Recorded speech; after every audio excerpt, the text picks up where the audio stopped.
Hello and welcome to another episode of Negative Modifier Presents Beyond the Table, our more podcast show, I guess, when it comes to stuff we do. It's where we talk about things that it's either us talking about tabletop RPGs or something tangentially related to tabletop RPGs that we either think relates or is worth talking about in context to that or whatever. I'm Charlie and I'm joined by... I'm Dylan. Sure that you guys have heard me in many of our other episodes. Man, a few words, as you may have just noticed.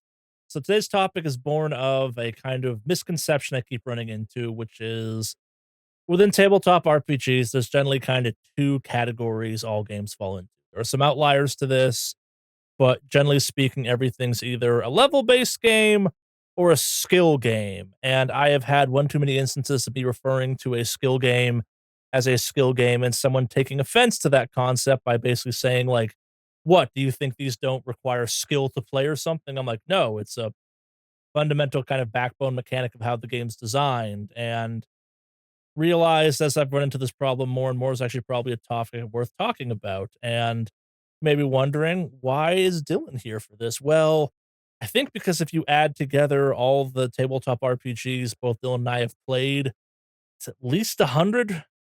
Yeah, that's probably true. Yeah, we're not talking games, we're not talking books or games we've read. We're talking if you went through and made a list of just kind of itemized of every single game we've actually played, I know I get pretty close to at least 50, and based on kind of our various conversations, I'm pretty sure your list gets pretty damn close to that too. Yeah. To say we are veterans of tabletop RPGs in the variety sense, not an understatement. We've played a lot of games, and I think we do and don't know what we like at this point when it comes to that stuff. And I believe that more than qualifies us to talk about the apparently often missed kind of separation between skill versus level-based games. So, yeah, if you've ever heard me refer to something as a skill-based game, I thought I was talking about like pinball or gambling. I wasn't. It was probably this topic actually. So, yeah, I guess kind of to dive into the topic. What the hell are we talking about exactly? Well, so I can't think of a game that's not a skill-based or a level-based game that's not like powered by the apocalypse or something. You think of another kind of strong outlier? I mean, most of them are the runoff of the system powered by the apocalypse. Yeah. So no, let me think for a second. Maybe Blades or something? Yeah, Blades is a D6. I guess that Shadowrun is also kind of that way, because it's an exploding dice pool But system. it's still a skill-based game, I guess, at the end of the day. So, yeah, and the fact we're having this conversation, let's kind of actually dig into this. So, when we say skill versus level-based game, we were literally referring to how the game's mechanics, I guess more actually how the game's mechanics do progression. So, those who've only played kind of D&D or D&D likes are used to level-based games. And that means every amount of XP or every milestone your character gets overall better. You may have some options that go along with that level up, or maybe there's a progression track you're kind of locked into, or maybe there's some variability. But generally speaking, if you're playing like a warrior, there's a relatively kind of straightforward path for a warrior to follow. What makes them a warrior kind of goes up over time with each level, and maybe there's some fiddly bits around the edges, maybe there isn't, but there's not a lot of kind of variety in what that game's kind of doing mechanically. It's not a bad thing necessarily. I think of it kind of as more of a video game approach to types of things. Like it really does make on paper the idea of classes stand out in a meaningful way.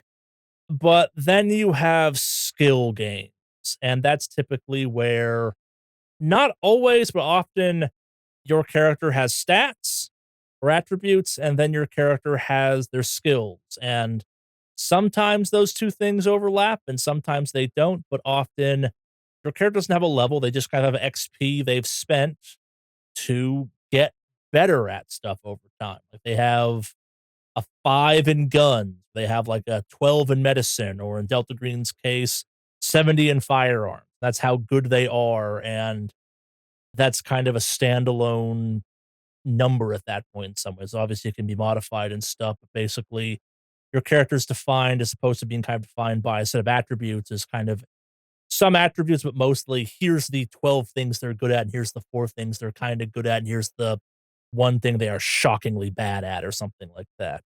Would you kind of have a fair definition of both of those, Dylan? Yeah, I would think so. It really boils down to Are you gaining experience and like adding that to a static number that increases your level at the end of the day, or are you adding your experience to, your skills? Usually you see skill-based games be like a D100 system, like Roll Under.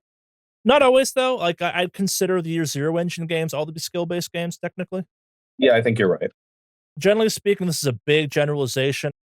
Most skill based games, you're rolling against a number as opposed to trying to beat a number, if that makes any sense. Like it's a lot of roll under. It's not always roll under, but it's kind of like you have to do X better or X lower type of thing. Like it really is, almost instantaneously if you've succeeded or failed. Maybe there's some kind of other stuff going on with that, like someone's blocking or something like that. But it generally speaking, and this is a big generalization, has a pretty snappy resolve to it. It's not, does my 18 hit? It's, well, I have a 20 in melee, so my 18 hits because I rolled an 18 and not a 20 type of situation. But yeah, Yeah, like good examples are, D&D and that ilk of game. I mean, D&D Pathfinder are the big ones. Those yeah, are leveling systems. And then if you want to then dive over to skill based and you want to get nerdy with it, it's like Traveler is a skill based game where you don't level up. Delta Green as well. yeah. I would say I'm not sure we've actually played a level based game on negative modifier yet, partially because when I initially was putting this topic together for us to talk about this, I'm like, oh, there's so many level based games. And I then tried making a list of all the level based games I could come up with and realized there actually aren't that many when I got into kind of what I thought was skill based, level based. And I was kind of surprised by that because I think of it being like, yeah, it's like an even split or like it's two-thirds level based, one-third skill based. And no, that's just the player based split because a disproportionately large amount of the population plays just D&D and Pathfinder and Starfinder and that type of stuff versus the stuff I'm into necessarily, which isn't a problem, but it was kind of me going like, it made me even more confused about how many times I've had to explain the concept of skill based games to people where it's like, no, it's not me calling you unskilled for not playing this game. It's me saying that's how this kind of base system works. And here we are having the conversation about it. So, kind of building off of that, both approaches have their own pluses and minuses for them. I think everyone has their own interpretation of what makes a skill based game fun versus a level based game fun. What is your take on this, I guess, Dylan? Problems with both of them. I Yeah. mean, really what it boils down to, I want a game that can make unique characters, which I find that modern D&D, I mean, it's fun and good for intro people into the hobby. Fifth edition is very easy to learn and very easy to grasp, but I have trouble making unique characters in fifth edition. And then I similarly have occasionally the same problem skill based games where I feel like I can't make a unique character that can do unique things because everybody can do what I can do if they just build up that skill. So I kind of like a healthy balance where you kind of have a skill based game that has like usually what a level based game is, where you have random talents that allow you to do unique things. And I kind of like those combos. I definitely think the power fantasy of level based games is better. Like they have a weird kind of like first couple levels are kind of sharp, but like once you start getting into the power curve of it, you definitely get powerful really quickly and you're definitely on a track, which I think is it's nice. It feels very video gamey in some ways, which I don't think is my preference. As someone whose favorite kind of archetype of tabletop RPG character to play is competent, not min-maxed, or kind of like competent but not optimal, I guess. Like I like skill-based games because it lets me make my kind of like let's make a character I like at the end of the day, but still be like, okay, here's the stuff they're good at, and I'm not trying to kind of like bend how I interpreted the character's stats to work to that. Where it's like, yeah, they're a brawler, okay, they're a big dude type of thing or something like that. It's like, yeah, you can do that with just stats, but it's like, it's like, oh, I'm doing smart still, but that's not optimal, and like you really are hurting yourself by not having it play that way. It's like, yeah, but I can I'm good at melee and we'll be fine. It all balances out. Want this guy to be kind of like a philosopher that fights or something like that. It's like, what are you going to sacrifice? Oh, I don't know, spirit or some equivalent to that. He doesn't believe in what he's fighting for. That's a very valid approach. Yeah. Really, what it comes down to is occasionally I just want my characters to be able to do cool things, Yes. which you can do in skill based games, but the mechanic for doing that cool thing isn't really defined. You kind of have to come up with how it's going to work on the fly. Yeah. One of the kind of things you're into a lot when it comes to skill-based games is balance. Like, I've found that every game has power creep once you crack how the power creep works. Skill-based games, once you figure out the power creep can get real bad and real out of hand really quick.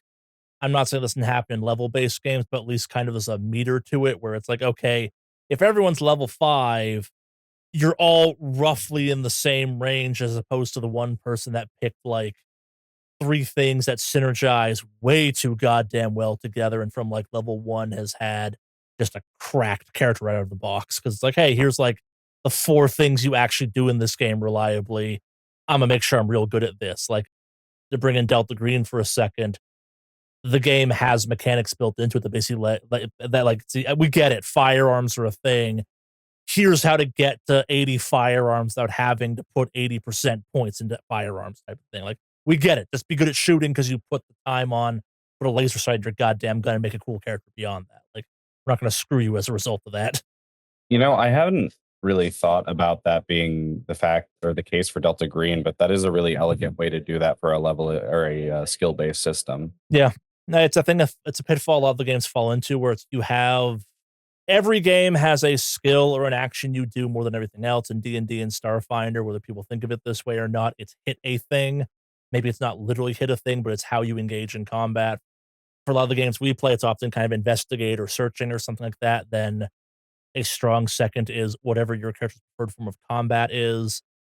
For some reason, a lot of the characters I wind up playing is athletics or the equivalent of athletics. I seem to like making characters that are doing parkour when they probably shouldn't be, or kind of like doing reckless shit that's like, yeah, how agile are you?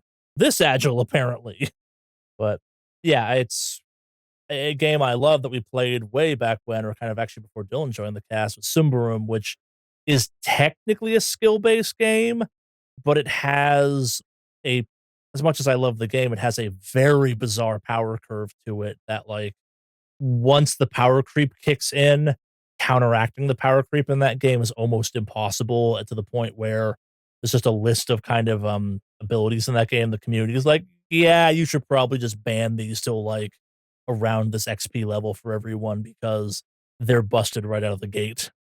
Well, that's neither here nor there. It's kind of a game design topic at that point. But yeah, so kind of spilled into this some already. I think it's safe to say, Dylan, that you and I fall into the category of generally preferring skill games over level based games. Yeah, generally I do. Occasionally, I mean, don't get me wrong. Occasionally, I do like a good D&D game, but overall, I much prefer skill based games. Yeah, I like the customization of it. And it really was weird. Like, I spent a lot of time trying to think of, like, okay, here's like the like 20 really great level based games I can think of.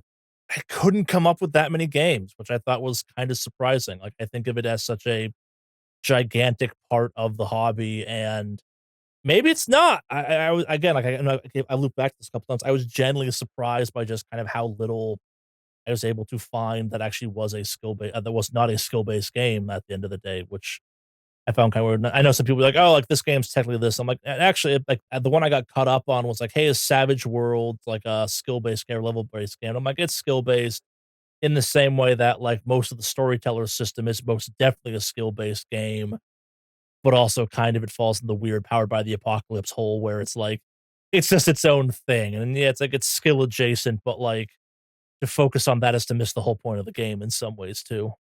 Yeah, I'm trying to think now that you bring it up of leveling games other than like D&D and Pathfinder, and it's kind of hard to actually come up with some. I mean, Well, no, I know of some hybrids. yeah, I know that one of the weird ones that is technically a leveling game, but I would say I guess it is a level game, but it kind of feels like a skill-based game is like The Expanse ttrpg. yeah, the entire age system's kind of like that. You're right. Yeah, where it's You level, but yeah, it's not really like it's not like the typical. I mean, or maybe like Fantasy Age is more like this, but I've noticed that like with the Expanse, leveling up, you get some more health and you get to pick some extra stuff, but it's not like a huge power creep that you get with D&D, Pathfinder, and whatnot.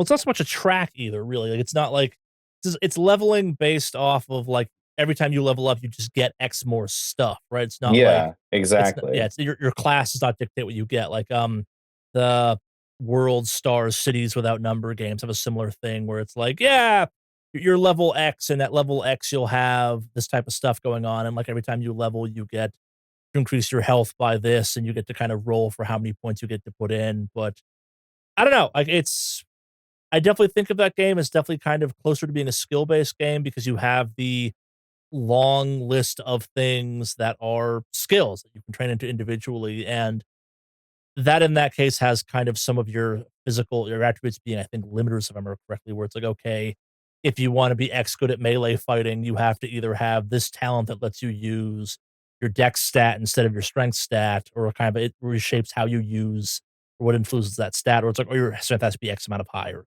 or X higher or more type of thing if you want to keep boosting this, which I don't mind that approach to it. It's weird. Like it feels like I'm kind of splitting hairs at that point where it's like everything except D&D and Pathfinder is a skill based game, but like it's so weird to think about how specific to that style of game I associate levels and everything else. It's like, yeah, I guess they're there, but they're barely there. Yeah, I'm trying to think like now a better way to quantify like what I would define as a leveled game versus a Yeah. skill-based game because it's a little more complicated than, you just gain a level every so often and or you get a little bit better every time you fail. Those two kind of define skill-based versus leveled games, but I'm not sure. I feel like there's something else in there that I would want to define it down to a finer point other than just those two definitions, you Well, know? so the weird definition I'm coming up with in my brain and my brain right now, it's got nothing to do with actually progression. It's got to do with the fact that if your character dies and you make a character that's quote at the same levels of their characters, they can just kind of dive right in and be fine. Like I think there's kind of something to be said for the challenge system behind it, where what I think of as kind of a level based game, it definitely seems to kind of be built around this idea of balanced combat scenarios and kind of like challenge ratings and like these types of monsters fight these types of adventurers for lack of a better sentence. And the way you go about doing that is because like, okay, at this level, everyone is either doing this much damage, can take this much damage, or has this much utility. Whereas kind of your skill based games, things never get less dangerous. You just get more dangerous and better at dealing with things. Like it's weird to think about how like the distinction's not so much about like your character get you get more powerful, but like a level one snotling is a level one snotling the entire way through, and it could still mess up your day on a bad set of rolls type of thing. Like it never gets any less dangerous. You just get way better at dealing with it, which is kind of why I like skill based games because you never feel nothing ever feels trivial. Like it always feels like, okay, yeah, you're good at these things, but hey, shit goes wrong. Like people mess up in their day to day lives all the time anyway. Like we've all made mistakes at some point in our life. It feels very, it feels, but it kind of feels human to have the idea where it's like, yeah, no, you could still fall and fucking die by accident on a bad day. Yeah, I guess a couple of things that come to mind too. You were talking about how things are trivial. One thing that I find is maybe it has to do with the dice system rather than a skill based versus leveling game. But whenever I'm playing D&D or anything, like I've always had GMs just have me roll, even if I've got like a plus 20. Mm, And your level of success doesn't actually matter in like D&D and whatnot. Maybe it's different for other leveled games, but I've also found that it's more swingy the your chance of failure. Because in D&D there's always that pressure that you're going to fail, and that's because you roll for everything.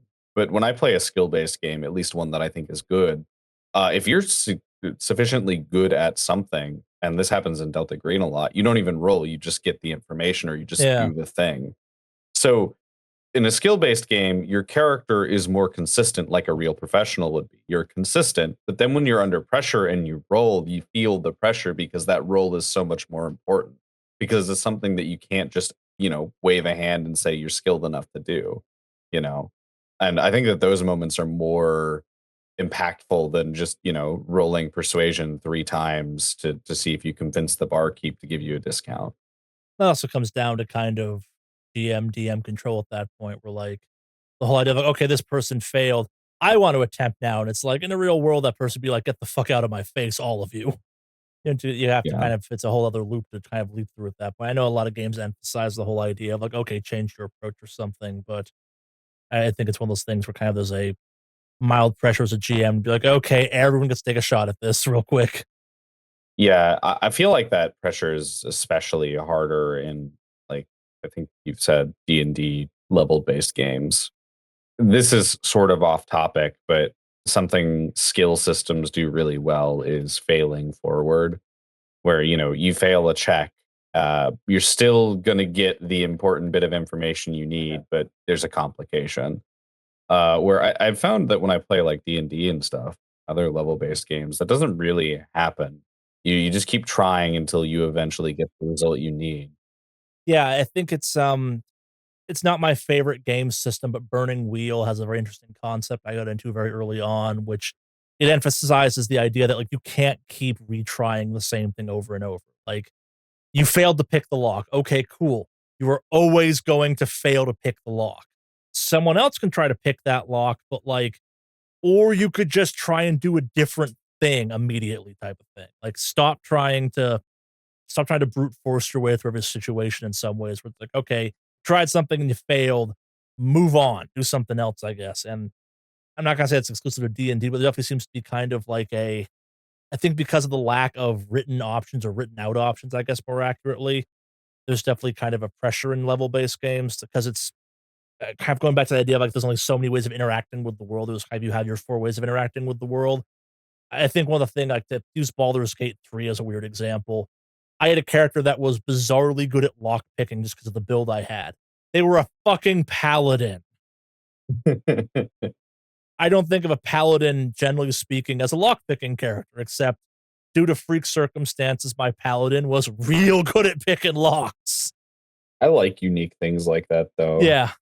No, but it was a fun thing for me to find out that was like, wait, because of the strange build I'm running, and it wasn't optimal, so I just wanted to build this character the way I wanted to, type of thing. It's like, wait, because of this, I don't need to have a rogue with me. I'm just a fucking vengeance paladin out here being like, guess I'm picking these locks. Normally this is a thief thing, but I'm a morally gray paladin. Break into the safe. And yeah, I would have never in a tabletop circumstance thought to have tried that, except for the fact that I found myself in a situation where I'm like, oh, I need to pick this lock. Starian's not with me. Guess I'll try it. Wait, what? I have advantage on this? Since fucking when? Since always? I don't know. Yeah, Well, so diving into, because we're talking about skill based versus leveling, do yeah. we want to kind of, we've already sort of defined it. Do we want to kind of put a little like pro and cons list together, of things that we think have merit for each system? No, it works for me. Yeah, I think it's all kind of part of the topic. I think it's if there's one thing I've found useful, it's kind of general discussions like this that aren't like specifically one thing. It's the idea that like there's a topic, let's run with it, kind of thing. So yeah, let's start us off. We want to start with pros. We start with cons. We want to start with level. Or do we want to start with skill? How do we want to structure this? Let's do prod for leveled first. Okay, I think there's something like I know the phrase railroading is a dirty word in tabletop RPGs at time of recording this, but I think there's something to be said about having tracks that you can follow that kind of help you not build a shit character. Like there's something to be said for if you just follow this path, your character won't suck. Yeah, that's one of the things I was gonna say. Something that a leveled system does is it gives you everything you need to see where your character will be at the end of a game. So you can plan out a build and play the exact character you want to play. That's actually an interesting point. The whole idea that kind of you're building towards something as opposed to like I think it falls apart a little bit more. I think about it, but at the same time, like as someone who plays lots of martial characters, it's kind of cool to look down the road and be like, hey, at level 10, I'll be this type of badass. Neat. And Yeah, you can kind of build into your character's motivations where it's like, okay, I'm going to train towards this. Like you can make it a role playing thing where it's like, okay, my goal at some point is to be kind of this whip wielding whatever, like this or this flail master thing, which means I need to take this, I need to take that, and you kind of focus on yeah. I actually kind of left that as a point. Like it's almost kind of like a what we call it a destiny or a fate thing or something like that. Like it is a you have something to build towards across the character's kind of progression. It's not just story beats. Yeah, and I think you're right. Because when I like pick a character I want to play in D&D, I I look at the classes and what they'll be eventually, but depending on how the campaign goes, I might change up the build completely. Because I'm sort of the same way. I don't necessarily want to plan out my entire character, but I know there are people that want to do that. I mean, I've seen many YouTube videos that are telling me how to build exactly certain types of characters. So yes, I do think there's a market for that approach. And I guess that another thing that's probably really good about it is it gives you defined roles in a party, which Yeah. can be good. I would say that's a pro and a con, because pro, everybody has a role that they can fulfill. You're good at something, and you're going to be able to fill that role when it comes up. But also, then again, it's not optimal for your wizard to speak up when you need to persuade somebody. It's optimal for your wizard or I'm sorry, your warlock or your rogue to speak up. So it kind of also discourages people from role playing in certain circumstances. Yeah, I was gonna say it's kind of a simultaneous pro and a con because I feel like we're missing some obvious one that disproves this whole concept. Yeah, I think a big backbone to level-based characters or level-based games is that your character kind of like, generally speaking, does a thing. They match a stereotype, and it's cool when characters like warlocks exist that like let you be a little bit more multifaceted. Like warlocks are just as capable of being a face character as a bard is, type of thing. And it's why I've played lots of warlocks, I guess, or it's why I've played lots of paladins that were also warlocks at the end of the day because there's some nasty stuff you can put together that makes that a fun combo. I don't know. I think there's both pluses and minuses to the role thing. I think it's on one hand kind of going to, I guess, my next one, which is going to be the idea of like party balance and kind of a functional party. It's very easy on paper to kind of get a sense for that. Where it's like, hey, we have three DPS characters, no fucking healer, no support, no tank. Maybe that works, maybe it don't. We'll find out. And I think kind of 5E's done a weird job of muddying that water because everything's a lot harder to kill after level 2. But like back, when did you start playing tabletop RPGs? Was this like 3.5E days like it was for me? It was 3.5 right before a couple of years before Yeah. Pathfinder 1E came out. Yeah. So you and I both cut our teeth on the nightmare realm of you'd better fucking min max. You know, you had to min max in 3.5, but I didn't, and I had a lot more fun with it. I had a lot of characters Yeah. die because of it, but the one thing that I will say that I am forever ingrained in my role playing mind of what makes a good game in 3.5 is that I could take skill ranks in anything. It didn't matter. I had class skills that I was better at learning, but if I wanted to be a barbarian that was like oddly good at singing, I could do that. And it wasn't too much of a expenditure. Yeah. It was a fun thing.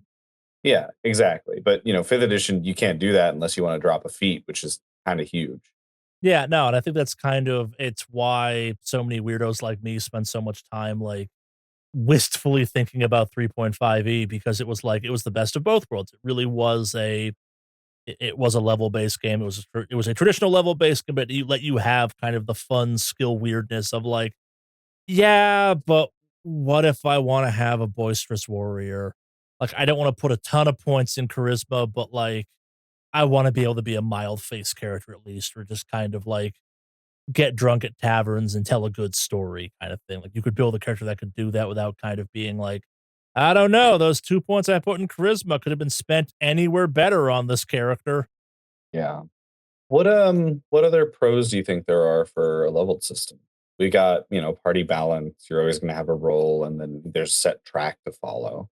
It's weird to say this because I don't think a lot of modern games do this, but like hypothetically, it lets you do some really cool combat. Like, if all things are working correctly, and this is definitely kind of an idealized take on this one, because I'm not sure any edition of D&D has ever quite gotten balanced down. Pathfinder's gotten close a couple times, but like the idea that like because everyone is X level, you can kind of like mathematically say, okay, people are at X level. The idea of okay, that means this type of encounter is balanced against that, I think, is a commendable one. I think that kind of harkens back to the fact that D&D and kind of similar games have their roots in wargaming. I think it's I am not one of these people, but there are a group of people that really do like tactical tabletop RPGs, and that's probably all the level-based games I'm not capable of thinking of right now, because I could imagine that's actually a very big factor in that, because to have a tactical game, you have to be able to balance it and kind of tune it effectively, and that's where leveling gets really useful because it gives you a baseline for everything. Like, there's only so much kind of dithering you can have if everything kind of increases in the same increments type of thing, or kind of like everything at this level is I think I said this earlier, basically the idea that like everything at this level is capable of withstanding, dealing, or mitigating, or kind of dealing with X amount of damage and producing X amount of damage, or is this much utility for it. Like, hypothetically on paper, everything at level 5 is equally functional, maybe different function, but like it's on paper all equally useful in its own way. Yeah, you could have done something weird like building Goku maybe isn't the best use of your levels, but at the same time, that's a deliberate choice, and maybe it works at that point too. I don't know. Like I think I think kind of that whole intent of level systems has been lost as time's gone on. It's become kind of very here's the track to find yourself on, this is how you build it. Did that make any sense? Yeah, I think I get what you're saying. It kind of makes for the players and the GM, it kind of opens up a lot of doors, because I feel like planning combat specifically, planning combat for leveled systems is a lot easier than it is in a skill based system. Um, and I'll get into why that is in a minute, but uh, I lost my train of thought, so I'll actually get into it now. Um, uh, Happens. because like in a skill-based game, um, a failure on a combat roll can be huge. And maybe that's because the skill-based games we play are very brutal, so maybe my perception is a little warped on it.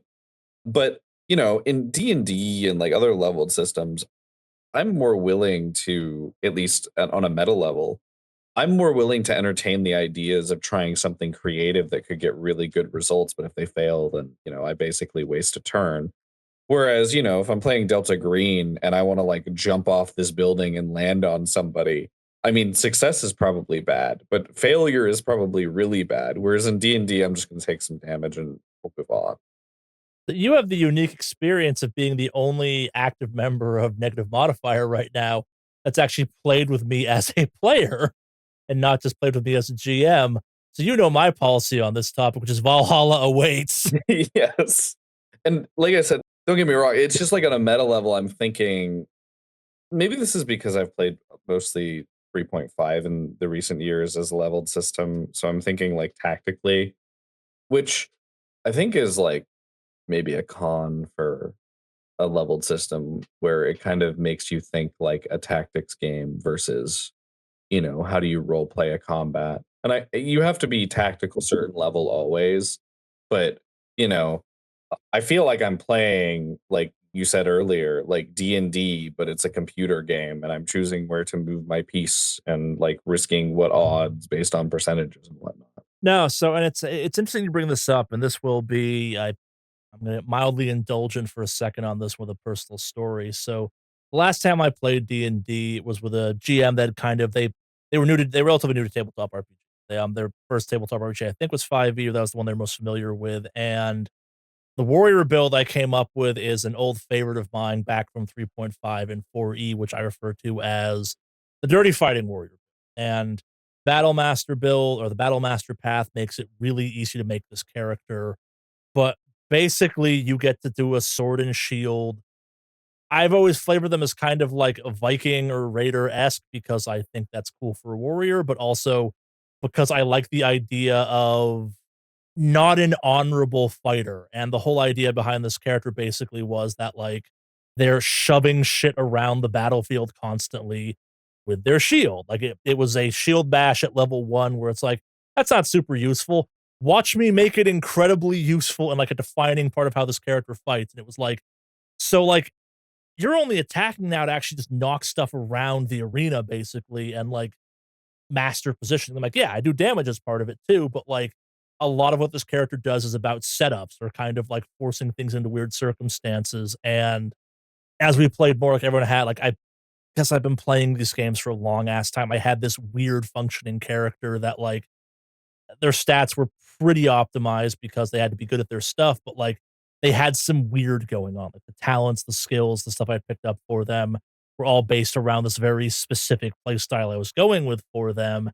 And it was interesting because like it was just not an experience they're used to having as a GM or a DM because it's like, wait, this is like a fighting game character almost. I'm like, yes, this character is designed to have weird utility and to do setups for me, basically, that I can then capitalize where it's like, okay, yeah, I don't have the highest strength, but like I have 9 ways of mitigating not having the highest strength that let me get way more damage or kind of have a lot more options in combat. I think that's born of being a 3.5e player originally and then kind of like trying to force skill game functionality onto stuff where it's like, I want to do this. How do I do this in this game? I don't know. Like I love playing kind of monk characters, but not monk characters that are like monks. I mean like monks that are like a it's me using monks to make like bouncers from bars and taverns. They're just kind of chilling with the adventures because I think it's just kind of funny where you have someone who's like, I'm gonna go fight that dragon with what? My fists. Yeah, that is pretty fun. One of my favorite D&D characters I ever played was in an Iron Kingdoms supplement book that they were running the campaign out of.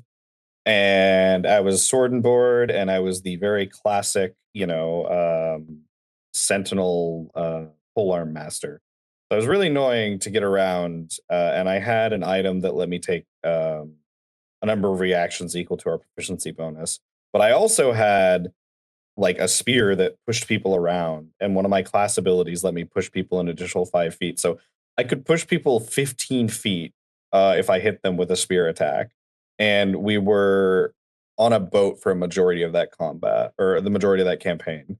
So most of the fights was just me throwing people off the boat, and it was so fun. Yeah, it's so much fun when you find that thing that lets you do the cool. Like, I think that's doing the cool thing at that point. I think kind of as much as I don't think level systems necessarily promote that approach to things, I think when you kind of find the way to do the cool thing, it lets you do the cool thing really well, reliably because of how the system's kind of built at that point. Like, also on a sidetrack, it's very dangerous you've now acknowledged that you know Iron Kingdoms because as someone who used to play Warma Hordes, that's another area I know way too fucking much lore about. Blind Water Cartel, motherfuckers. I I am also a bit unaware of the lore of Iron Kingdoms, but I did very much enjoy the setting. Now, see, I like those cool things from leveled systems. The problem I run into is when I'm a DM and somebody does, I mean, it's cool. They do a cool thing, but it is a very min max break the game cool thing. Yeah, I don't know. This is gonna sound weird. From a GM perspective, I get a lot less annoyed when people break the game in a level based game than a skill based game because it's like, okay, this is gonna sound strange.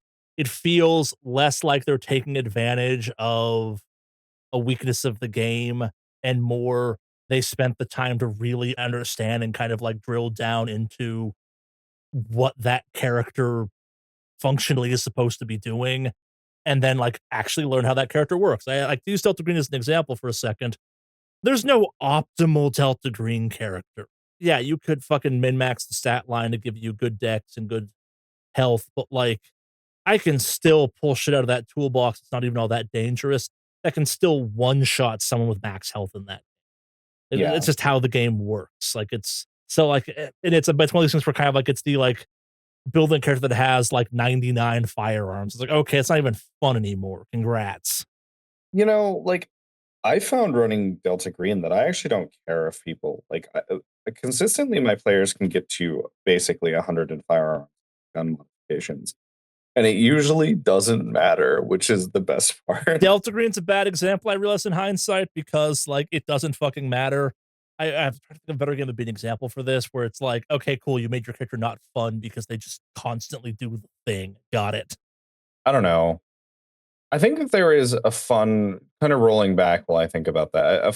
The fun way to break a game is you can make like a broken character when I really run into it is like when somebody makes a character that is like fundamentally like the coffee lock or whatever it's called. Yeah. That's insane. That's so hard to work around and plan around. And it basically makes like, every other caster class inferior in comparison. And I don't think of that as breaking the game, that's exploiting the game, I guess. I'd say the difference would be like your character that was capable of pushing people off a boat reliably.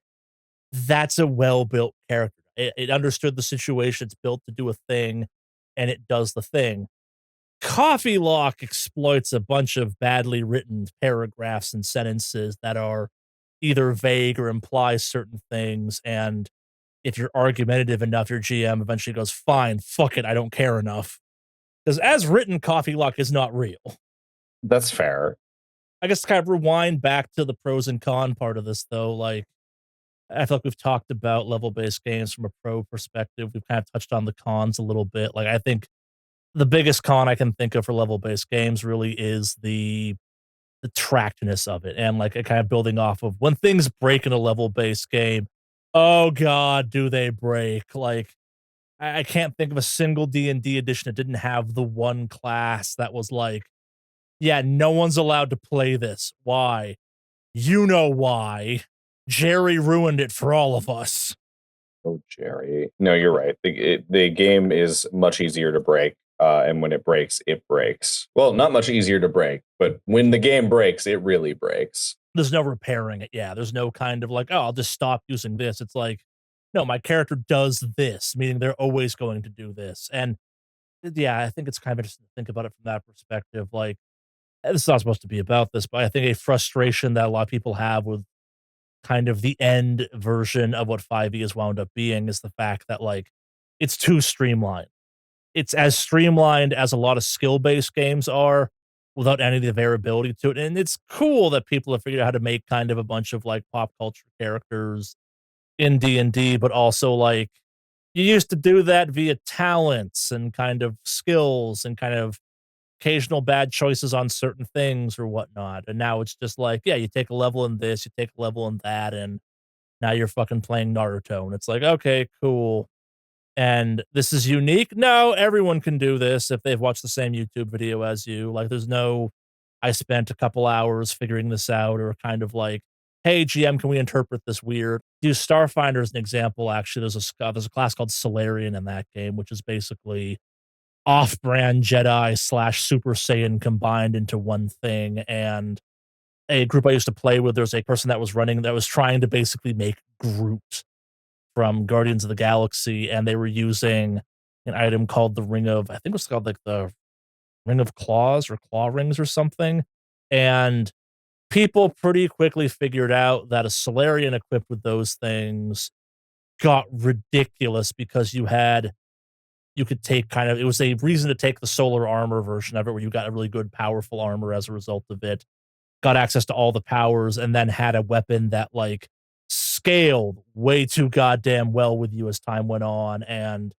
gave you access to all of your powers that had limitations to it, and it was gross. As someone who built one of those characters, it was also really goddamn fun to play basically a Super Saiyan that could actually punch shit in that game, but I I wanna say the group I was playing with, we kind of drifted apart, but, like, we were getting pretty close to just outright banning that item because it became apparent that, like, yeah, from a how this game progresses, this is, if your character is built even remotely this direction, the best melee weapon in the game, basically. Like, it's, is there better? Yeah, but, like, it's so much better than a bunch of things that cost more gold to get or kind of more credits to get that you're never gonna bother with it type of thing. Like, it's just too good, and there was no way, short for removing it, to kind of work around it, if that makes any sense. There wasn't like, "Okay, here's how you would negate it." It's like, no, you attack with this thing, and you're always gonna attack with this thing. It wasn't like, "Yeah, this thing's capable of, like, blocking you more effectively," or kind of like, "You can't use melee on this thing." Huh. I get what you mean. Yeah. Yeah. It's why I mean, I don't know, maybe this is controversial, but if I ever run 5th edition, I would not allow Artificer. Wouldn't allow Artificer, but for, I'm curious what your reasons on this one are, because I just don't think it fits with the setting, but that's also, I don't like Artificer. It doesn't fit with the setting. I mean, it can very easily just do. things better that other classes are like specifically specialized to Yeah, do. I fucking hate when games do that by accident. I think it's a unique thing to level-based games where you find yourself in a situation where it's like the jack of all trades, but master of none class by proxy of just being the jack of all trades becomes better than all the other classes because it can do it's like, yeah, it's not the best at this, but it also is not the best at like 5 other classes things too. Yeah, I ran into this problem more recently within like the last year and a half where I was playing in a Pathfinder second edition campaign where I was a gunslinger. And a gunslinger should be good at shooting things and dealing damage. Well, the investigator, I don't know if that's what the class is called, but the investigator has an ability where it can do like 2d6 extra damage every round if it makes a successful check on like assessing something. So I had been one of the biggest damage dealers because I was like the ranged fighter equivalent and I was good at using guns. And then that guy joined the party and just out damaged me so significantly that I was like, I don't even really feel like playing this character anymore because they're not really useful in the way that they're supposed to be compared to somebody who's not even, designed to do what my class is designed to do. And I I'm literally called the gunslinger. Why am I the second best at guns? exactly. And I wasn't a gunslinger that, shoots like pistols and just, I do a little bit of damage, but I attack a lot. I was the sniper. I'm supposed to hit once every round and do a lot of damage, and he was Yeah. dealing more damage than I was every round. Yeah. Yeah, it's the age-old ranger problem where it's like, "Why are you the worst at everything you're supposed to be good at?" Yeah. So I think we've got enough pros and cons for level systems. Yeah, let's jump over to skill, I guess, at that point. Let's start with pros again. I think just kind of like the biggest pro is you're building a character, not kind of an archetype, if that makes any sense. I fully understand what you mean. I when I'm playing like a skill based game, and more recently for me, I'm getting ready to run a vampire game for my group. And it's so cool seeing people think about like a real person and the skills that they would have had before turning into a vampire. So they're thinking about like a real person, not, what you need to be to fit this archetype you want or this level path you want. I'm a nightclub owner first, a vampire second type of situation. Yeah. Yeah, you were a person before you were a vampire. And then in like, Delta Green, you were a person because you don't have like these insane abilities. You can't cast magic. I mean, you're very good at your job, but like that's it. You're very good at your job. I feel like something gets lost a lot because of how we play Delta Green is the fact that like every Delta Green agent's probably like maybe not the best at their job, but like pretty good at their job. Yeah, they're like within the top some top high percentile Yeah. of the top workers in their job. And that's really cool. That's really fun. That's one of the reasons I really enjoyed playing Florence a lot because I'm playing this somebody who's very good at like solving problems for people, being the most like basically being the like leech on society. It was so fun.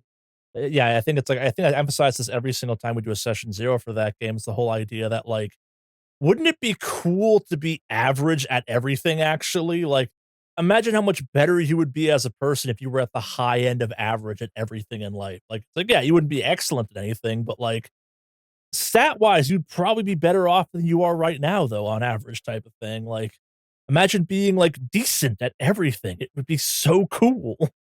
Yeah, You'd be it's so busted as a human. I also find it's a lot easier to get into character when I'm thinking about like a person in a skill based game because I'm not thinking of like I can relate to certain experiences I can write into a backstory. Whereas in like a level based system, there's some crazy stuff that can happen to a person because of like how they start a campaign. So I don't know. It feels just more natural to play a character in a skill based game. Yeah, I think that's kind of I think kind of your point about like crazy backgrounds. I think that's more kind of a player compulsion slash communication of expectation. I think I get where you're coming from too. Like I generally find base level characters in skill based games to feel very this is a base level character as opposed to like, okay, yeah, we're all base level characters, but fucking Grognar the barbarian over here is fucking busted because barbarians are busted for the first 3 levels of the game type of situation. Yeah, maybe a better way to describe what I'm thinking isn't that it's backstory stuff in leveled systems. I feel like I'm more obligated to have like an epic backstory in a leveled system than I But am. yeah, I think that's also kind of Uh, more of the game you're playing at that point, though. Too, I think that's kind of aside from the fact the idea of having dealt agree with level systems where it's like I'm a level 4 DEA agent is fucking laughable in my brain. Like, what the fuck would that even mean? But at the same time, though, too, like you're a level 4 DEA agent. Like you're the how many level 4 DEA agents are there possibly type of thing. Like you probably have a pretty epic backstory of that. Like it's like what'd you do? Oh, I fought an entire cartel by myself and like stopped cocaine. What? Yeah, I just stopped it. There's no more cocaine left in the world because I dealt with it. That's what a level 4 DEA agent gets up to. It's the backstory. It's like how'd you become the DEA agent? Oh, well, ever heard of Giggle Pig? Yeah, I've stopped it. Yeah, I don't know. Like I think it's like just by the inherent nature of kind of like you're playing adventurers, not boring ass people. It's like I have to make them cool, at least a little bit. Like they have to be cool enough to hang out in this tavern or not. I don't know. I feel like I've made so many characters for fantasy settings where I'm like, what's your character's backstory? I don't know. They were there, and they were there. I'll figure it out as we go along. Do they have any tragic backstory? They own an orphanage, I guess. Oh, like because they were born there? No, they bought an orphanage. Why? I don't fucking know. That's fair. I do kind of very much enjoy playing like in overall writing character backstories that aren't super fleshed out, so I can just randomly like interject something that I think of on the fly. But Yeah. that's a little off topic, I Eh, guess. the whole point is beyond the table things for us to have fun talking about them. But yeah, I guess to You're rewind right. back You're to right. the pro and cons of the skill based system. I like how I like how they level up for lack of a yes, there's no leveling in skill based systems, but kind of the character progression I like. I like the fact that like either I can choose to be like, ah shit, we really could use someone that needs to do this. Guess I'll spend some points on that, or to kind of like, okay, cool. This has been happening a lot lately, and I'm already good at that. I should get really good at that. I like that option type. I I think of actually Alien. Some time I've had playing the Alien RPG where we kept having problems where none of the player characters were good at machine. I think it was like machine rolls or something like that. Basically, it was like, hey, we kept having to rip open doors, basically, and we realized that like no one had the stats to do that, and my character was already kind of built to be a. We're doing a Colonial Marines game, and it was like, yeah, like I was already kind of playing a support character that's like the technician for the group, and I'm like, I'll just go harder into this thing, basically, and like we all were kind of playing commando characters, but at the end of it, I was like, yeah, I'm the tech guy or the roadie guy for this commando squad that's like, okay, cool, we're busting doors. Guess it's my time to shine again, and then dive the fuck out of the way. And that was fun. It was really cool. Like when we had like, the end of that thing was my guy and one of the Marines running through a base full of aliens and like us frantically blowing open doors and stuff like that. And it was kind of cool because we had these fun moments of me frantically trying to get doors open, getting cover from this other remaining Marine. And it was neat. Like it was a natural progression though to across like the 4 space stations the campaign took place over. It made a lot of sense. My character got good at ripping open these doors because I was doing it a lot. That is fair. Yeah. Yeah. I guess like I almost like adaptability or something where you can kind of like because you're not looking at like, oh, I wasted like a level on that specific thing. It's like, no, I spent 10 XP that I'll get for just like doing a talking scene again to kind of like not be complete ass at this now. Or it's like, hey, I have a basic proficiency in this. And like, oh, it's like, oh, it's like, man, it'd be super cool if one of us could do this. I can just spend the 10 XP and we can do this now. You'd be good at it? No, but like we can do it at least. Under pressure, I will be terrible, but like I can pretend to know what I'm doing in this exact circumstance. Yeah.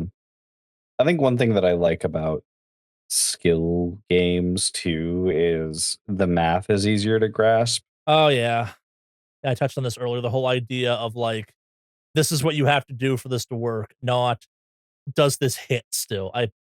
As someone who enjoys the GM side of looking at someone and going, I'm sorry, your 18 doesn't hit or get past armor or anything like that. I love it from the player perspective. It's like, does my 5 hit? Yeah, I know it doesn't, but I have to ask 'cause that's what I fucking rolled. A little bit of a side tangent, but like I'm a big proponent of skill-based games because often the player will know if they succeed after they roll and the Yeah, GM doesn't really need to say anything. it auto resolves. Yeah.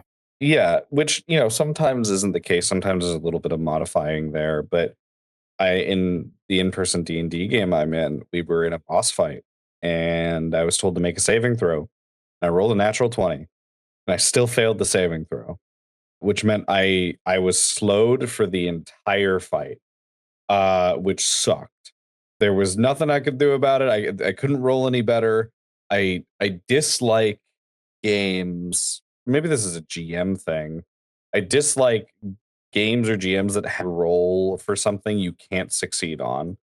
Now, that's not to say I don't mind like rolling on something you can't succeed on to see how like close you get to succeeding or how you prevent something bad from happening when you try to do this thing. But, making a saving throw, rolling the best you can just to be told nope and realize that you're basically messed up for the rest of the fight kind of sucks. Which, in a skill-based game, you don't have to worry about that because you already know if you succeed, or if you'll have a chance of succeeding.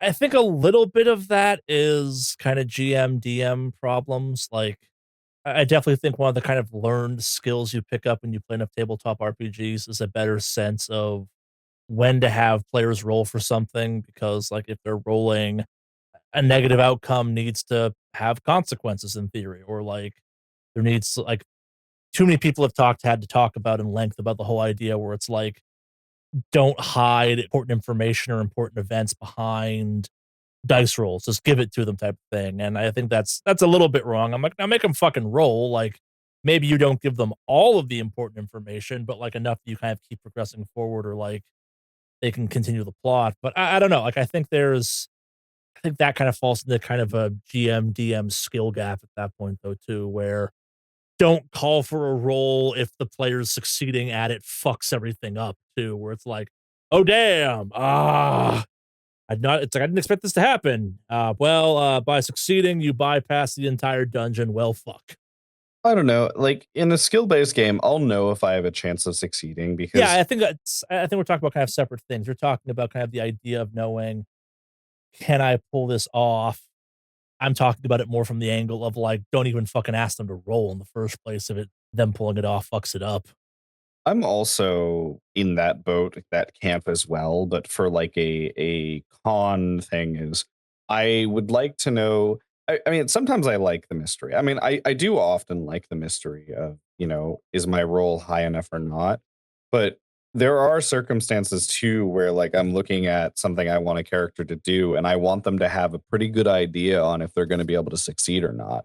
And in a skill-based game, I have a much better metric on if my character would be confident in their ability versus a level-based game where, you can have a high number in a level-based game, but that could generally not be an indicator of how likely you are to succeed on something if you don't have an idea of like what the DC is. Yeah. Well, it's actually an interesting question. It's a complete side topic. Do you tell your players the DC on things? Sometimes. Yeah, me Um, too. it generally depends.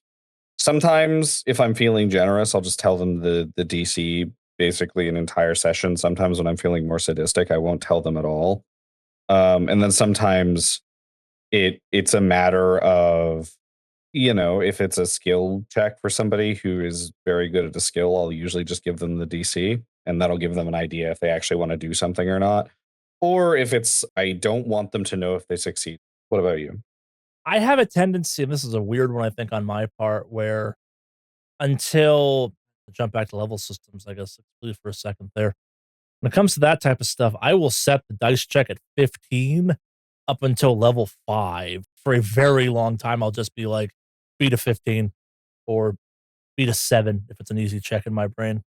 and just stop caring at that point. I'll be pretty open with that, where it's like, yeah, if I think this is challenging, it's 15 for a very long time. It eventually bumps up to 20, maybe. But yeah, the whole like four tiered scale of, I don't know. No, I think that's a fair way to do it. I could go on, but it's still a little off topic, and I I'm not sure that what would you say that would be in like the pros or cons section? Is it like transparent? Yeah, I'd say it's transparency. I always refer to it as auto resolve. Like it's one of those ones where I really appreciate games where there's not a lot of questions after the dice roll if I failed or succeeded type of thing. I'll mention Symbaroum again. Like part of what I like about a lot about Symbaroum is the fact that like GMs do not roll as part of that game. As written, there is like maybe two instances where GMs have to roll.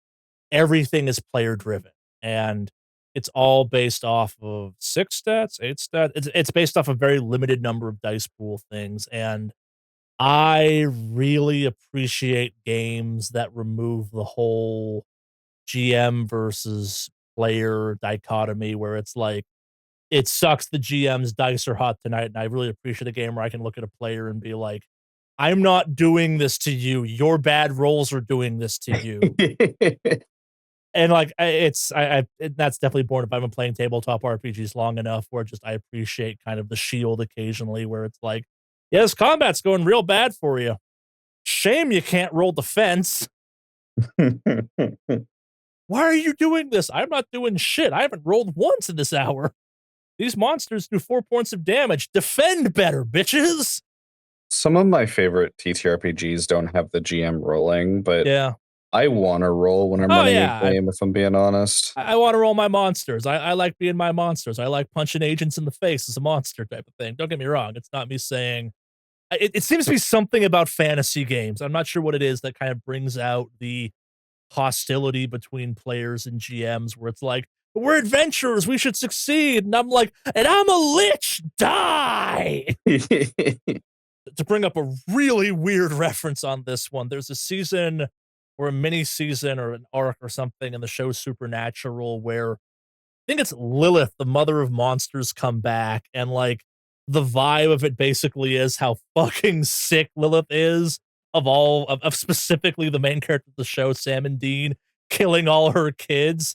And I definitely kind of in games like in games where I have played a lot of NPC monsters, I eventually reach a point where I'm like, man, I just want my kiddos to win every once in a while. Like, let me just kill one adventurer. Let my goblins kill one paladin today. Come on, guys. Just a little bloody stabbing or something. Like, you're still gonna win in the grand scheme of things, but like, maybe complain a little bit less when you left your caster all by himself and my teleporting Lich Knight was just like, hello, die. I don't know. I think that like something about fantasy games, players forget that the GM is there to also have fun, and being an actual threat to people on the table is fun. Yeah, one of the big philosophies I have running games is creativity should not be punished, but bad decision making and just generally doing stupid things is when you really should punish players. And that's when I find that they get the most salty is when they get punished for doing dumb things. Yeah. No, and I think to kind of bring this back to the skill based thing, I think having the number of like, this is what you have to do to succeed at this, and that falls apart a little bit with dice pool systems. We have not talked about that because good fucking lord, are dice pool systems swingy in a way I enjoy, but a way I understand that most people fucking hate, and I understand and respect that completely. I enjoy the fact that I rolled 12 dice and failed 4 times in a row, but I get how that might be frustrating to some people. I think there's something nice about being just kind of visualized. Like, it's like, okay, if I do this, in theory, I pass. Like in a system where, like in percentile based systems, which is a lot of what we play, the number's right there. There's no like, oh, multiply it by 5. That's the percentile. I'm like, cool. What's 13 times 5 off the top of your head? I know lots of people can do that math real quick, and I can too. But like in the moment, I don't want to have to do that. But having something say, rolling under a 65 is a 65% chance of success. It's like, oh, that's useful. I like that. Yeah. You got to roll 1 6, And how many dice am I rolling? 6. So that means I have a 1 in 6 chance of rolling a 6. Not exactly, but you're probably gonna pass. But also, math is fun. Yeah. I think kind of one of the biggest pros for the skill based games for me is the simulation aspect of it. Like, jokes aside, the whole like level 3 DE agent's the perfect example of like, you can't really like, unless you're using levels to track like your progression through a corporate culture or something, they just don't make sense. But like, hey, you're getting better at like X and Y. I'm not saying you should make an office cubicle simulator, but like making that a level based game a lot harder and a lot weirder than making it just a skill based game type of thing. Like, I think there's something to be said for the fact where it's like if you have a giant list of things you can do, it also encourages players to do those things and be like, hey, I happen to be good at this. Is there some way I could use this? Well, this is kind of typically used for this, but kind of in context, maybe it could be used for this. Is that kind of what you were thinking type of topic? I don't know. I think like again, like you mentioned creativity, and I do think skill based games encourage that a little bit, but also we both have played in games where someone's like, I roll this skill. Right, but what do you do with that skill? I roll this skill. Yeah. So we got a couple of pros for skill-based games. Do we want to try to think up some cons? I think the biggest con is how granular they can get. Like there's a tipping point where it goes from like, hey, it's fun seeing all the options to why the fuck are there this many options? Like, ever played a game where they divide firearms into too many different types of firearms? I would say like that is a con, but I would think I'd have to say because of Pathfinder Second Edition that that's a universal thing between the two. Yeah, but I think it feels worse in skill-based games than it does for level-based games because at least in level-based games, you typically have a stat driving it as opposed to, well, is this gun a handgun or a rifle? Why? Well, because I have a 60 in handguns and a 10 in rifles. The fact that I can't use a gun apparently is not a universal thing across both these skills. I see what you mean. Yeah. Like, I guess, like, have you managed to actually dodge that where they get granular where it's like, okay, I can't remember the game I was playing, but like it had small, medium, and large firearms, and the distinction between what those were was weird because there were a couple pistols that were medium because they were like fucking Desert Eagles, but there was a couple submachine guns that were small. And when I dug into the rules a bunch, it actually made like it was from a pure versatility standpoint, you were better off ignoring medium firearms completely because every shotgun except one shotgun was actually a large gun by how it functioned. So it was like, okay, cool. So this entire skill is actually useless in the grand scheme of things, but it exists here as a trap. Like I think we were talking about this either when we started recording or as part of this way early on, the whole idea of like athletics. Athletics being broken down to multiple categories is cool, but like athletics should still apply to that. The fucking swim stat shouldn't necessarily be separate. It can be a I hear you. specialization, but like it's kind of shitty when it's like, well, my character's athletic, they can swim. Maybe not swim, but like running, maybe that in that case, where it's like they're athletic, but they can't run apparently. How? Yeah, I see what you mean. And yeah, I've experience with that. I play Classic Traveler and Mongoose Traveler. Okay, what's the most granular one from that system? Because I think I'm coming up with one in my head. I'm not sure if that's actually in that game or a different game. What system's most granular? What was the most granular skill you could think of that? 'Cause I think there was like something to do with computers where it was like you could go like 3 layers deep where it's like, why the fuck is microchips a skill? Oh, no, I don't know. That's not I mean, that might be a version of Traveler, but not any of the It versions may not have been I Traveler. played. There was something where like they had trees where it was like, it's like under the computer skill, here's all the skills. And I'm like, so do I have a computer skill? It's like, no, you have all these sub skills. And I'm like, do I have a shit ton of XP points? They're like, no, you don't. I'm like, so my character just sucks. Cool. Yeah, I'm not sure what that is. I mean, that could be like old Cyberpunk, Yeah. maybe. And current cyberpunk a little. They are a little deep in the minutia there. Also, maybe old Shadowrun, perhaps. We don't talk about Shadowrun. I have not healed. I love Shadowrun, but we do not talk about Shadowrun Being a drug addict makes my character more powerful. Explain. Drugs, Charlie. There was what I'm not sure which edition it was, but it was a way of min-maxing it where there was a bunch of negative traits you could take to give yourself more XP at character creation that weren't actually negative, where it's like, oh, in combat you do +1 damage and like just won't stop killing people until they're all dead. And I'm like, so every combat ever in this game, cool. Yeah. I've never once taken a hostage at the end of these combats. Everyone is dead. So I guess one con that I see for skill based games is that it's hard to feel powerful, I guess, you know? Whereas, leveled systems play into the power fantasy a bit more. In a skill based game, I sometimes don't feel super powerful I mean, I feel unique, but not super powerful. And that's not a bad thing at times, especially when I'm playing Delta Green. I don't want to feel powerful. But there are certain skill-based games where I want to feel powerful and I just don't, and that doesn't feel good. You got a good example of that? Yeah, let me find the game again. Let me see. I had it in my head a second ago. I just need to look at my files again because I forgot. We've all been there. It's the Dishonored RPG is the big one I'm thinking about right now. But to be fair, that RPG is bad. I was gonna say, like, is that one even good though? Is it a 2D20 game? I genuinely don't remember. It's been so long since I've played it. I just remember not being satisfied with it because if you're playing in a Dishonored setting, you should feel powerful like a goddamn Dishonored protagonist.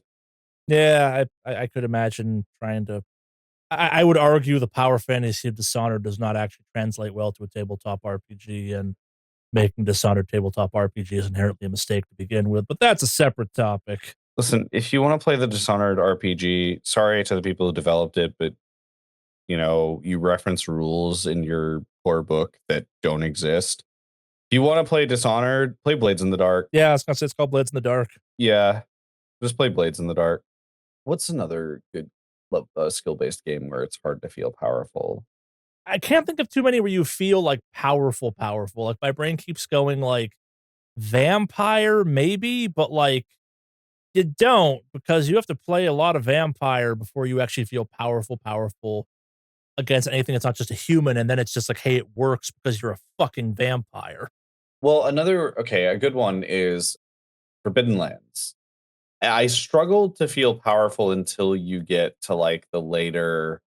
Actually, is Forbidden Lands leveled? Am I misremembering?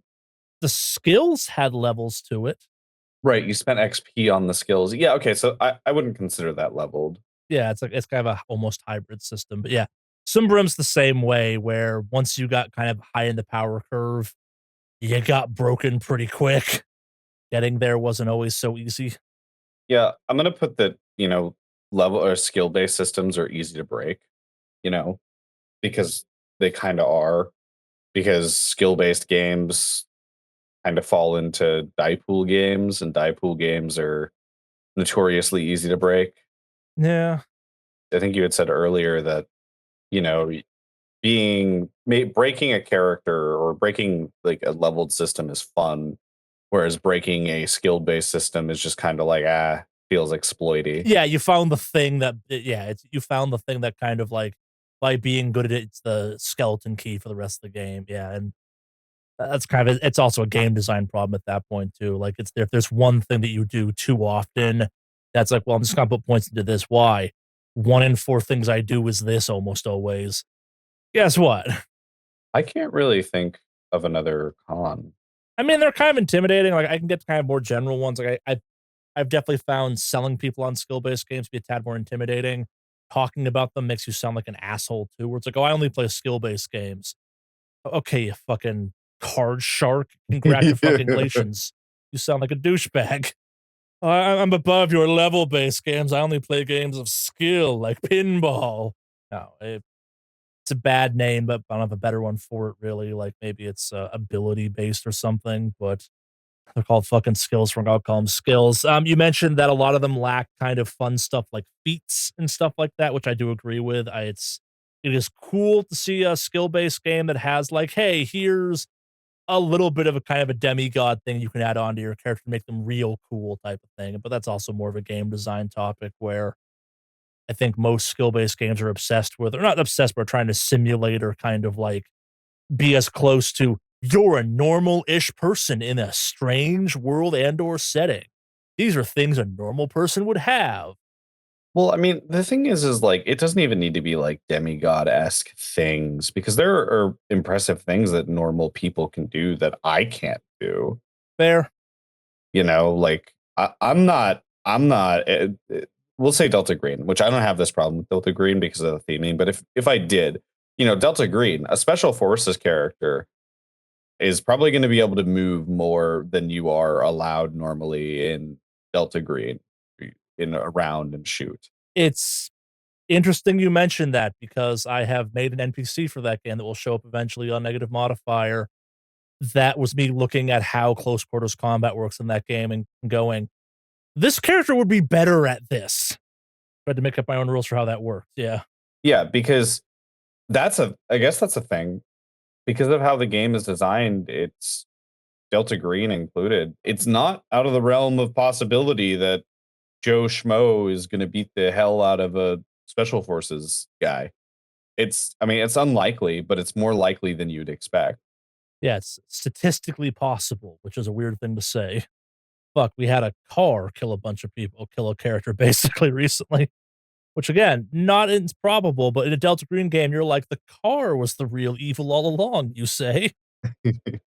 Inclement weather was the problem.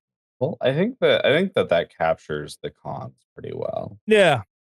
It's kind of hard to make a full cons list for that one because it's less defined. Like, I think that's a lot, but we've talked about this a couple times. Like, the nice thing about level systems is they are oddly defined. You kind of know one when you see one, and there's a structure to it. Skill based stuff basically is like, here's some attributes, here's some stuff your character can do. Go fucking nuts. Very open ended at that point, despite being kind of more of a simulation in some ways.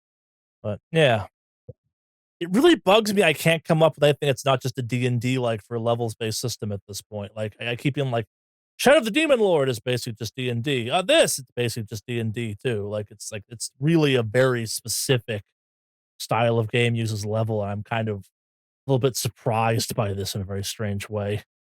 You But got modern D20 is a but that's leveled just system. basically D&D. You're right. Axe. Have you heard of Axe? That's a really old. Don't know that one.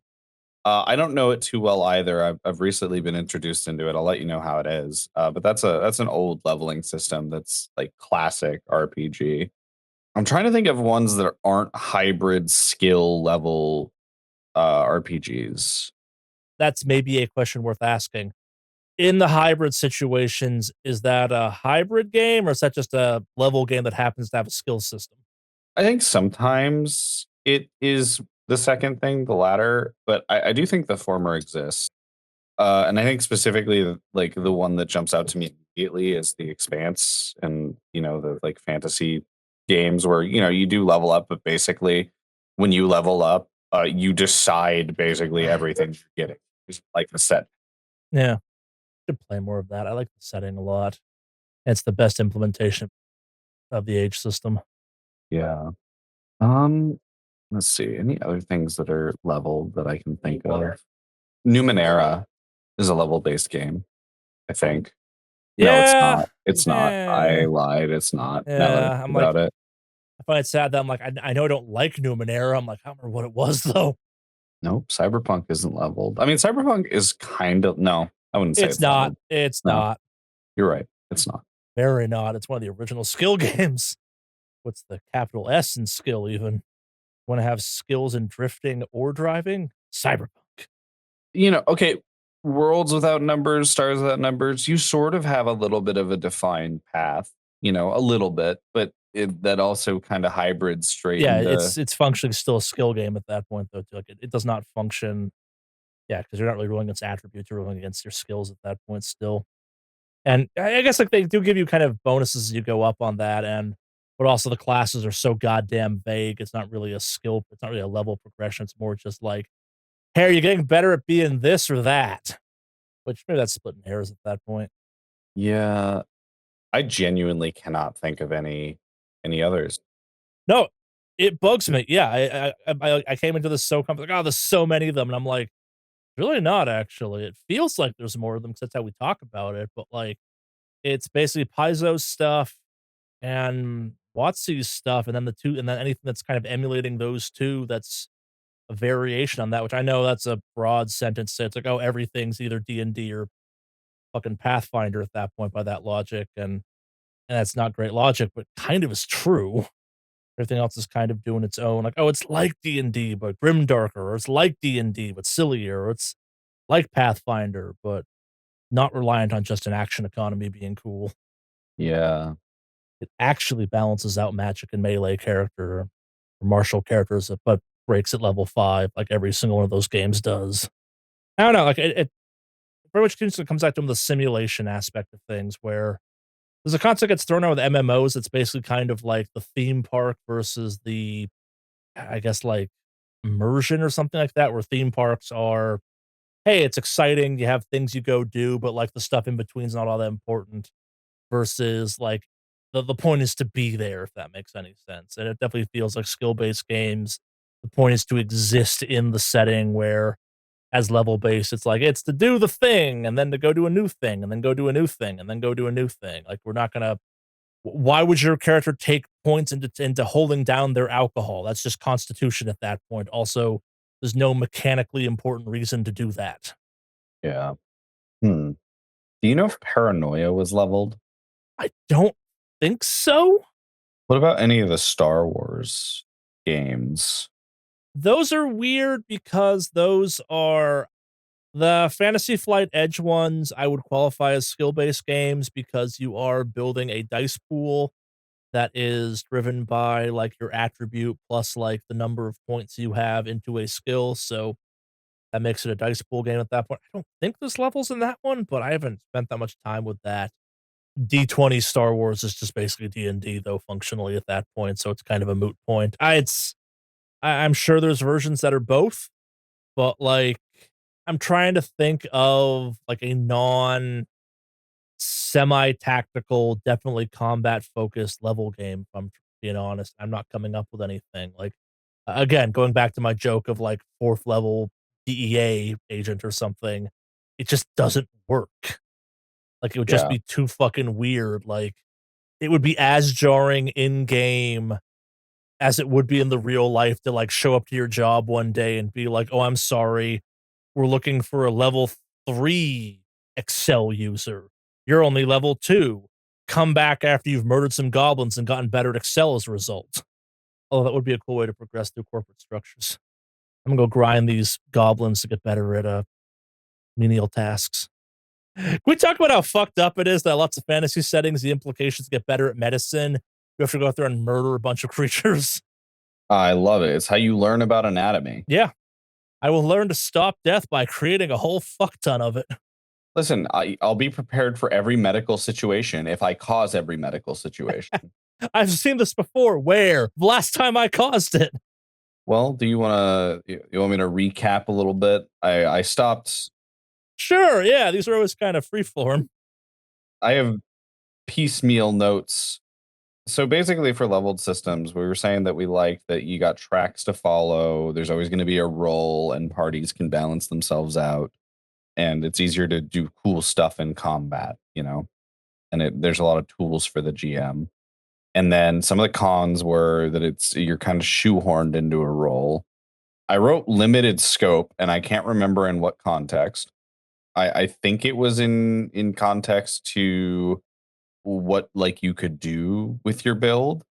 Then I had put the combat as kind of gamey, a little railroady. The math is hard, and then when the game breaks, it really breaks.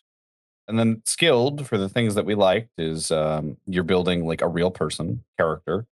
Feels more natural to play a character in a skill based game. The progression is more natural.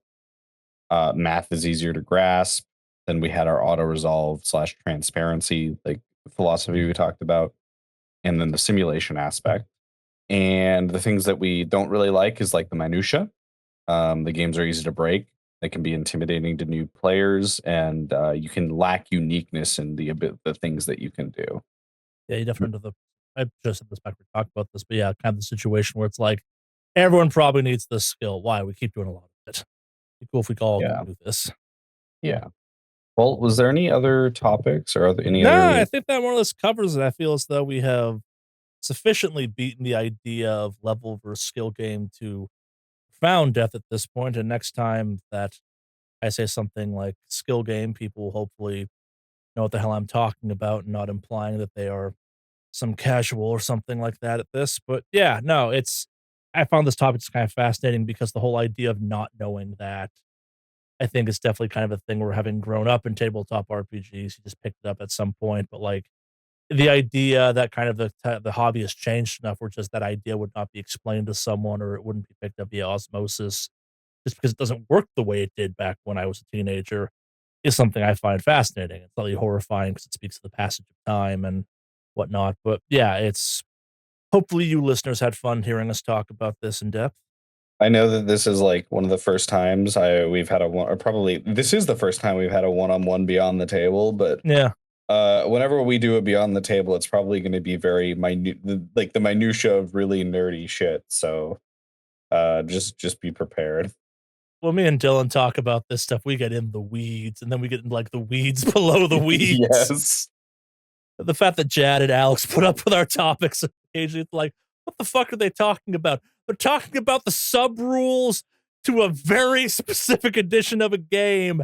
Do they like that edition? No. They're comparing notes about how bad it was. But I mean, if you're into that kind of stuff, be on the lookout. I'm sure we'll be doing another one of Yeah, these in and the let us know if future. you enjoyed this. If there's another topic you'd like to see me and Dylan pick apart like this, let us know down in the comments and whatnot, because this is probably on YouTube. And if you listen to this in audio, thank you for being a Patreon subscriber. Yeah, thank you. You guys are awesome. Yeah, You helped me afford my new mic. it's true. That was a long time ago, but it's paying dividends. But yes, thank you. Got anything profound to say before we close this out? Nothing profound, but thank you. It was a lot of fun. It's fun talking and making content for you guys. Yeah, and we hope you learned something from this or turned this off a while ago going, God damn these nerds.